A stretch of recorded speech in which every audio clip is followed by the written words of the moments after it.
It's a buzzy, busy day here at the Dancing Frogs and Happy Dogs River Lodge here in Watseka, Illinois. My name's Dave, and these are my girls. This is my strongest hive.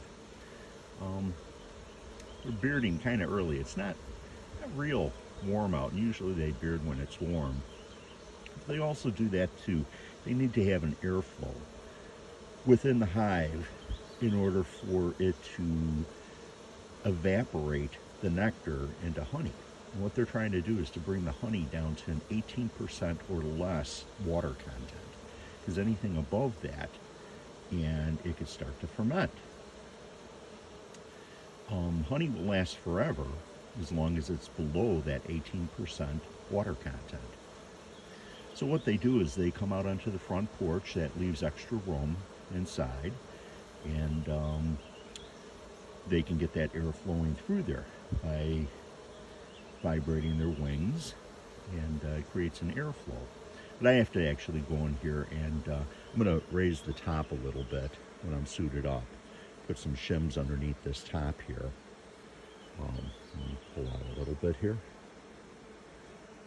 And that will allow the convection to go ahead and pull air on up through. Also, I'll probably open up their entry area, because right now it's about a 2-inch entry area, and this is a very, very, very strong hive.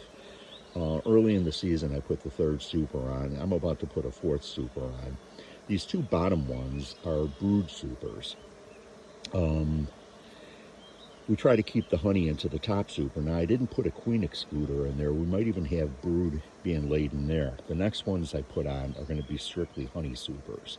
And there'll be a screen in there that will keep the queen from getting up into there and laying brood. Now, you can see the difference between this hive and, say, the other 2 that are next to it. And they're still really busy, and that's a normal flow right there. Same thing. Now, just recently I did a couple of splits, and the splits here, I'm not sure they both have queens, but that's kind of a low amount of bees coming in and out, but they're still going in and out. They're carrying pollen. I'm going to go in there and see what status is. But back to my busy hive. I actually did splits from that hive because there was so many bees. So you do a walkaway split. You take a couple of frames of brood out and you put it into a super with nurse bees. And if there's not a queen in there, they will make a queen from the couple of day old eggs that are within the comb. You want to make sure that there's open comb. And hopefully they've done that, those 2 weaker hives, the 2 splits that I made. But yeah, it's all looking pretty good, but I know there's definitely some work that needs to be done. And some people take a real hands-off approach. I did last year, and it really wasn't good. I mean, they did okay, but I had a lot of hives die. I had way too many to really comfortably be able to handle, and I'm trying to keep it down, but sometimes the bees say I want to expand, and I can either let them swarm or I can do my own splits.